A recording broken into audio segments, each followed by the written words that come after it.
1.5 मा रहेको छ। आवश्यकतामा आधारित शिक्षा र अधिकारमा आधारित शिक्षाको परिचय तथा विशेषता। आवश्यकतामा आधारित र अधिकारमा आधारित शिक्षाको तुलना।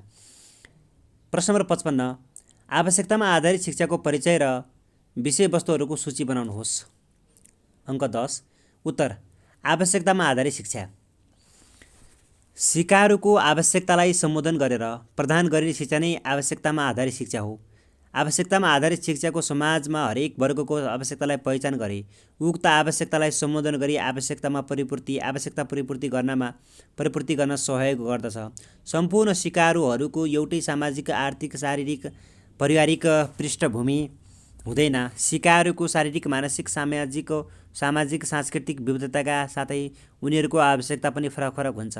सिकारुको फरक आवश्यकतालाई सम्बोधन गर्न प्रदान गरिने शिक्षा नै आवश्यकतामा आधारित शिक्षा हो। मानिसको अस्तित्वलाई कायम राख्नका निमित्त आवश्यक पर्ने सम्पूर्ण कुराहरूलाई नै आधारभूत आवश्यकता भनिन्छ। शिक्षा मानिसको आधारभूत आवश्यकता भएकोले शिक्षालाई आधारभूत आवश्यकताभित्र राखेको छ। शिक्षालाई आधारभूत आवश्यकताभित्र राख्ने प्रयास नै शिक्षामा आधारभूत आवश्यकताको दृष्टिकोण भनिन्छ। शिक्षामा आधारभूत आवश्यकताको दृष्टिकोणले शिक्षाको माध्यमबाट नै सिकारुको सम्पूर्ण आवश्यकता पूरा गर्न सकिन्छ भन्ने मान्यताका आधारमा आवश्यकता परिपूर्तिको एक साधनको रूपमा शिक्षालाई लिएको छ। मानवीय आवश्यकता पूरा गर्न प्रदान गर्ने शिक्षा नै आवश्यकतामा आधारित शिक्षा हो। आवश्यकतामा आधारित शिक्षा विद्यार्थी केन्द्रित उपगम हो, जसले शिक्षणको माध्यमबाट विद्यार्थीहरूमा अपेक्षित सिकाइ उपलब्धिहरू हासिल गराउँछ। आवश्यकतामा आधारित शिक्षाले प्रत्येक व्यक्तिलाई आफ्नो क्षमताअनुसारको अवसरलाई सदुपयोग गरी अगाडि बढ्न सहयोग गर्दछ। विद्यार्थी वा सिकारुको आवश्यकतालाई ध्यानमा राखी प्रदान गरिने शिक्षा नै आवश्यकतामा आधारित शिक्षा हो। आवश्यकतामा आधारित शिक्षाले उपभोक्ता केन्द्रित शिक्षामा जोड दिन्छ। शिक्षामा उपभोक्ता भनेको विद्यार्थी हुन्, त्यसैले विद्यार्थीको रुचि, चाहना र आवश्यकतामा आधारित भएर शिक्षा प्रदान गर्नुपर्दछ। आवश्यकतामा आधारित शिक्षाले आधारभूत शिक्षालाई जोड दिन्छ। प्रत्येक व्यक्तिको सामान्य जीवनका लागि काम लाग्ने खालको शिक्षालाई आवश्यकतामा आधारित शिक्षा भनिन्छ। अनि त्यसैगरी प्रत्येक व्यक्तिको अपरिहार्य आवश्यकतालाई समेटेर शिक्षा दिइन्छ। यसले सामाजिक आवश्यकता पूरा गर्नुका साथै व्यक्तिलाई समय सापेक्ष रूपमा समायोजन गर्न सहयोग पुर्याउँछ। शिक्षाको मुख्य उद्देश्य कुनै पनि व्यक्तिको अन्तर्निहित शक्तिलाई प्रस्फुटन गरी समय सापेक्ष जीवनयापन गर्न आवश्यक पर्ने ज्ञान प्रदान गर्नु, जुन कार्य आवश्यकतामा आधारित शिक्षाबाट मात्र सम्भव छ। आवश्यकतामा आधारित शिक्षा साधारण प्रकृतिको शिक्षा हो।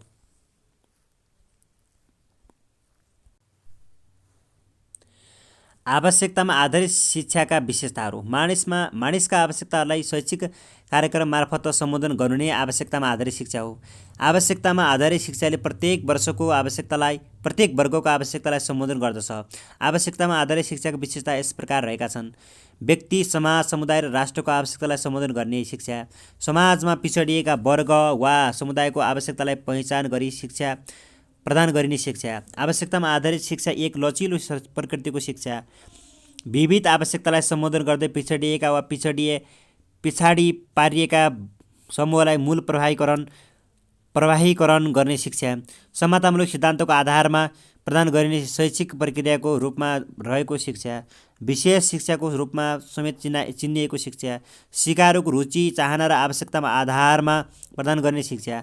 मानवीय व्यवहारमा परिवर्तन ल्याउन सक्ने शिक्षा। प्रजातान्त्रिक मूल्य र मान्यताका आधारमा प्रदान गरिने शिक्षा। मानवीय व्यवहारमा परिवर्तन ल्याउन सक्ने शिक्षा। प्रजातान्त्रिक मूल्य र मान्यताका आधारमा प्रदान गरिने शिक्षा।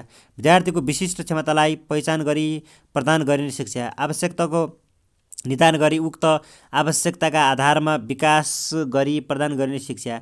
विद्यार्थीको प्रतिभालाई प्रस्फुटन गरी प्रदान गरिने शिक्षा। सिकारुको फरक आवश्यकतालाई सम्बोधन गर्न सिकाइका फरक विधिहरूको प्रयोग गरिने शिक्षा।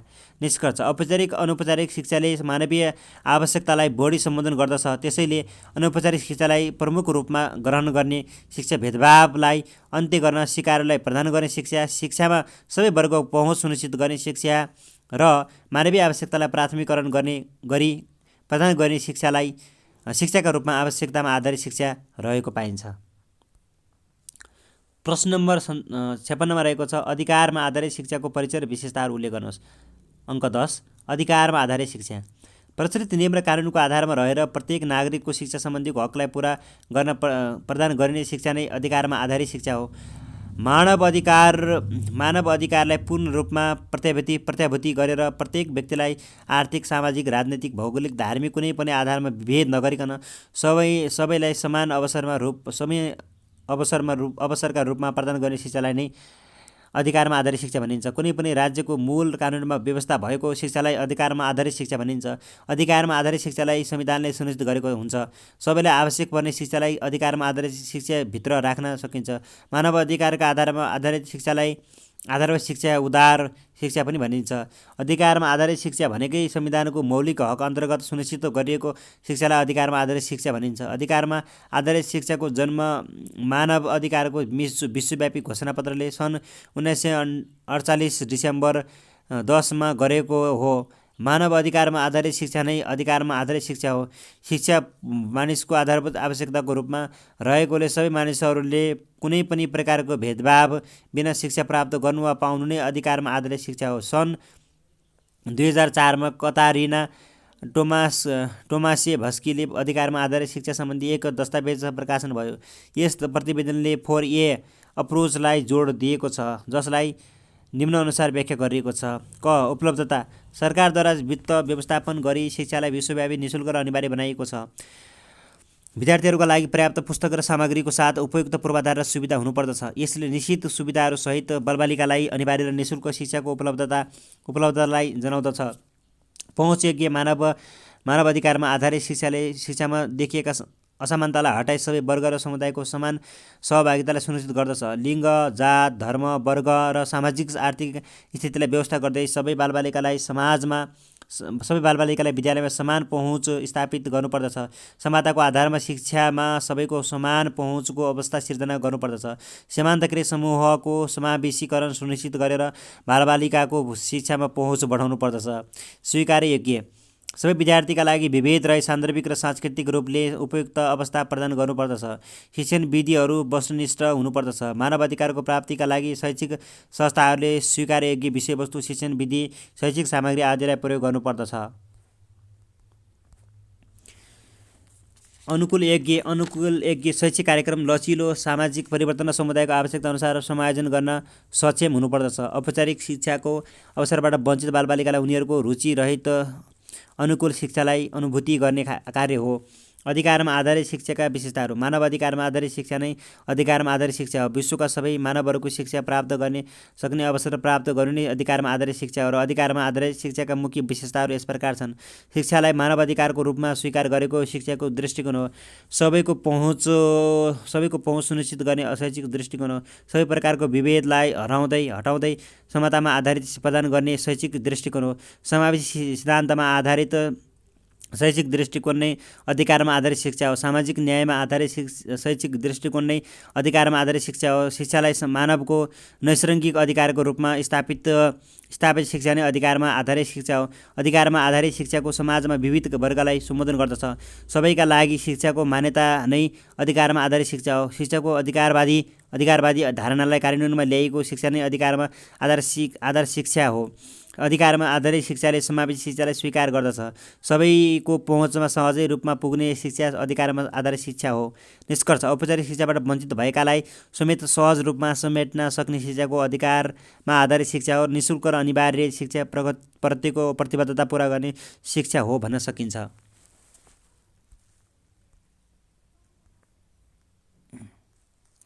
प्रश्न नम्बर 57 मा रहेको छ आवश्यकतामा आधारित तर अधिकारमा आधारित शिक्षाको तुलना गर्नुहोस्। अङ्क 5। आवश्यकतामा आधारित शिक्षा र अधिकारमा आधारित शिक्षा दुवै शिक्षाका नवीनतम दृष्टिकोण भए तापनि यिनीहरू बीच फरक पाइन्छ, जुन निम्न प्रकार रहेको छ। आवश्यकतामा आधारित शिक्षा। सिकारुको आवश्यकतालाई पहिचान गरी प्रदान गर्ने शिक्षा। सिकारुको विभिन्नताका आधारमा आवश्यकता पहिचान गरी प्रदान गर्ने शिक्षा। व्यक्तिको विविध आवश्यकतामा आधारित शिक्षा। राज्यको नीतिद्वारा प्रभावित शिक्षा आवश्यकतामा आधारित। पिछडिएका वर्गको आवश्यकतामा परिपूर्ति जोड। अनि आवश्यकतामा आधारित शिक्षा युनेस्कोले ल्याएको हो। अनि सन् 1950 को दशकमा विकसित भएको दृष्टिकोण आवश्यकतामा आधारित शिक्षा सिकाइहरूमा विविध आवश्यकतालाई सम्बोधन गर्न विषयगत विषय शिक्षामा जोड दिएको सापेक्ष रूपमा प्रदान गर्ने शिक्षा। अब अधिकारमा आधारित शिक्षा कुनै प्रकारको भेदभाव बिना सबैले प्राप्त गर्ने शिक्षा। शिक्षामा सिकाइहरूको आवश्यकता मात्र नभई एक अधिकारको रूपमा मानव अधिकारका रूपमा स्थापित शिक्षा। मानव अधिकारद्वारा निर्देशित शिक्षा पिछडिएका वर्गको आवश्यकता परिपूर्तिका लागि सशक्तिकरणमा जोड। अधिकारमा आधारित शिक्षा विश्वव्यापी मानव अधिकारको घोषणापत्र ल्याएको हो।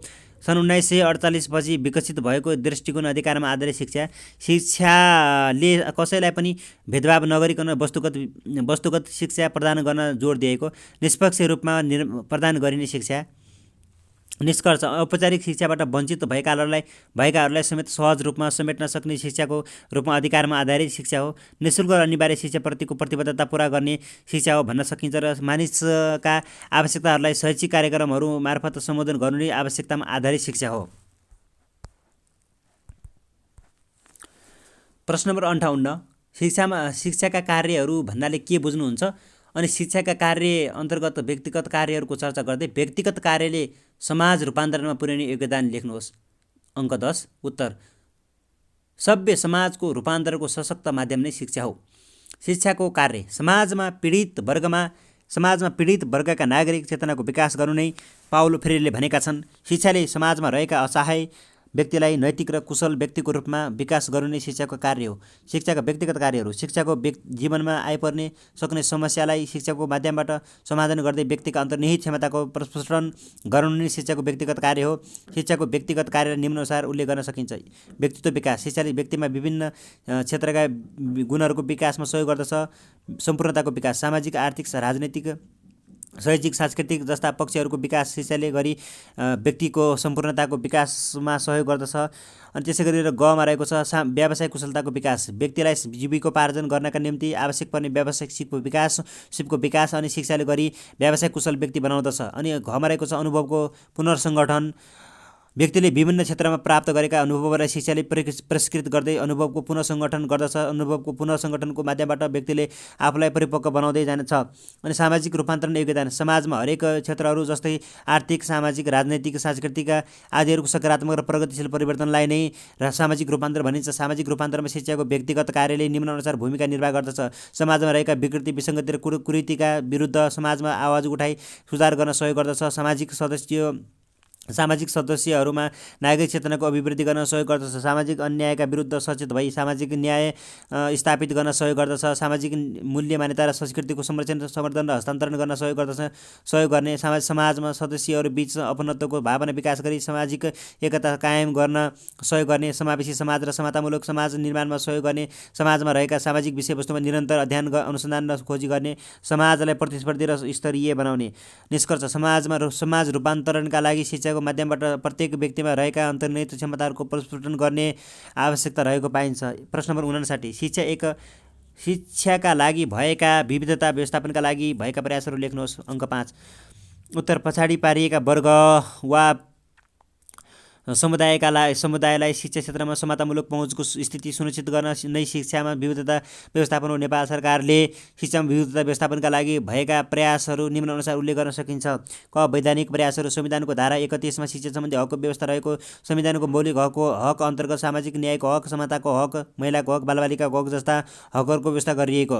विभिन्न संवैधानिक आयोगको व्यवस्था। 2 कानुनी प्रयास शिक्षा ऐन 2028 शिक्षा सेवा आयोग नियमावली 2057 अनिवार्य तथा निःशुल्क शिक्षा ऐन 2075 स्थानीय सरकार सञ्चालन ऐन 2074 अनि त्यसै गरी रहेको छ नीतिगत प्रयास राष्ट्रिय शिक्षा नीति 2076 प्राविधिक तथा व्यावसायिक शिक्षा नीति 2069 योजना प्रयास पहिलो पञ्चवर्षीय योजनादेखि नै शिक्षालाई योजनागत विकासमा समावेश। चालु 15औं योजनाले शिक्षामा समतामूलक शिक्षामा जोड दिएको। मातृभाषामा शिक्षा दिने विद्यालयहरू 20% वृद्धि गर्ने लक्ष्य 15औं योजनाले लिएको। कार्यक्रमगत प्रयास समावेशीगत शिक्षा कार्यक्रम विशेष शिक्षा कार्यक्रम अनौपचारिक शिक्षा कार्यक्रम अन्य प्रयासहरू सबैका लागि शिक्षा कार्यक्रम विशेष शिक्षा परिषद आरक्षणको व्यवस्था संस्थागत प्रयास।